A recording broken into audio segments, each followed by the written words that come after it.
नमस्कार दोस्तों, भाग 10 गीता में आपका स्वागत है। आज हम बात करेंगे इंद्रियों से अतीत।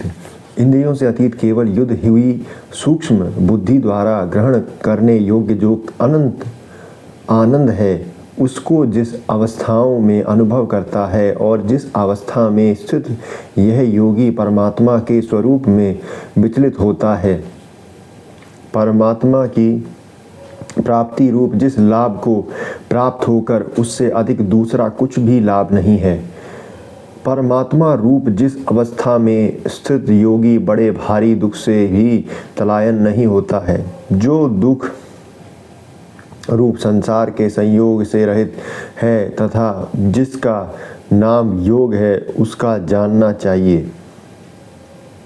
वह लोग न उकताए हुए अर्थात धैर्य और उत्साह युक्त चित्त से निश्चय पूर्वक करना कर्तव्य है। संकल्प से उत्पन्न होने वाली संपूर्ण कामना को निश्चय रूप से त्याग कर और मन के द्वारा इंद्रियों के समुदाय को सभी ओर से भली भांति रोक कर कर्म से अभ्यास करता हुआ उपरित को प्राप्त हो तथा धैर्य युक्त बुद्धि के द्वारा मन को परमात्मा में स्थित करके परमात्मा के सिवा और कुछ भी चिंतित न करे। यह स्थिर न रखने वाले चंचल मन जिस शब्दादि विषय के निमित्त में संसार में विचरता है, उस विषय में रोक कर यानी हटाकर इस बार बार परमात्मा ही निरुद्ध करें। क्योंकि जिसका मन भली भांति प्रकार शांत है, जो पाप से रहित है और जिसका रजोगुण शांत ही है, ऐसे इस सच्चिदानंद ब्रह्म में सदा एकीकृत हुआ योगी उत्तम आनंद प्राप्त होता है। वह पाप रहित योगी इस प्रकार निरंतर आत्मा को परमात्मा के लगाता हुआ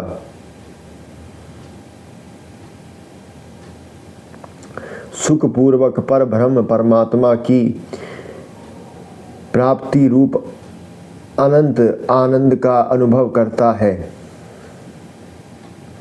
सर्वव्यापी अनंत चित्त में एक ही भाव से स्थित रूप योग से युक्त आत्मा वाला तथा सब में संभाव से देखने वाला योगी आत्मा को संपूर्ण भूतों में स्थित और संपूर्ण भूतों को आत्मा में कल्पित देखता है। जो पुरुष संपूर्ण भूतों में शब्द के आत्मा रूप मुझ वसुदेव की ही व्याप्त देखता है और संपूर्ण भूतों को मुझ वासुदेव अनंतर्ग देखता है और उसे लिखे में अदृश्य नहीं होता है और वह मेरे लिए दृश्य नहीं होता है।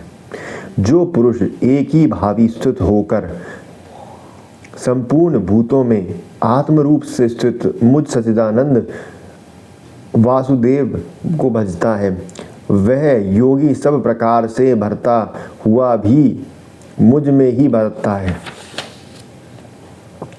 हे अर्जुन, जो योगी अपनी भांति संपूर्ण भूतों में सम देखता है और सुख अथवा दुखों को भी सबके सम देखता है, वह योगी परम श्रेष्ठ माना गया है। अर्जुन बोले, हे मधुसूदन, जो यह योग आपन से समभाव से कहा है, मन के चंचल होने से मैं इसकी नित्य स्थिति को नहीं देखता हूँ, क्योंकि हे श्री कृष्ण, यह मन बड़ा चंचल है, अर्थात प्रथम स्वभाव वाला बड़ा दृढ़ और बलवान है। इसलिए उसका विषय में करना मैं वायु को रोकने की भांति अत्यंत दुष्कर मानता हूँ। श्री भगवान बोले, हे अर्जुन, हे महाबाहो, निसंदेह मन चंचल और कठिनता से वशी में होने वाला है, परंतु हे कुंती पुत्र अर्जुन, यह अभ्यास और वैराग्य वश में होता है। जिसका मन वश में नहीं किया हुआ है, ऐसा पुरुष द्वारा योग दुष्प्राप्य है और वश में किए हुए मन वाले प्रत्यनशील पुरुष द्वारा साधन से उसका प्राप्त हुआ सहज है, और यह मेरा मत है। अर्जुन बोले, श्री कृष्ण, जो योगियों में श्रद्धा रखने वाला है किंतु सन्यासी नहीं है, पर इस प्रकार जिसका मन अंत काल में योग से विचलित हो गया है, हे ऐसा साधक योगी के सिद्ध में अर्थात भाग्य साक्षकर को न प्राप्त होकर किस गति को प्राप्त होता है? हे महाबाहो, क्या वह भाग्य प्रतीव मार्ग से मोहित आश्रय रहित पुरुष छिन्न भिन्न बादल की भांति दे दोनों ओर से भ्रष्ट होकर नष्ट होता ही है? हे कृष्ण, मेरे इस संशय को संपूर्ण रूप से छेदन करने के लिए आप ही योग्य हैं, क्योंकि आपके सिवा दूसरा इस संशय में छेदन करने वाला मिलना संभव नहीं है। श्री भगवान बोले, हे पार्थ, उस पुरुष पाप का न तो कोई लोक में नाश है न परम लोक में ही है, क्योंकि हे प्यारे, आत्मा के द्वारे लिए अर्थात भगवत प्राप्ति के लिए कर्म करने वाले को कोई भी मनुष्य दुर्गति को प्राप्त ही नहीं होता है।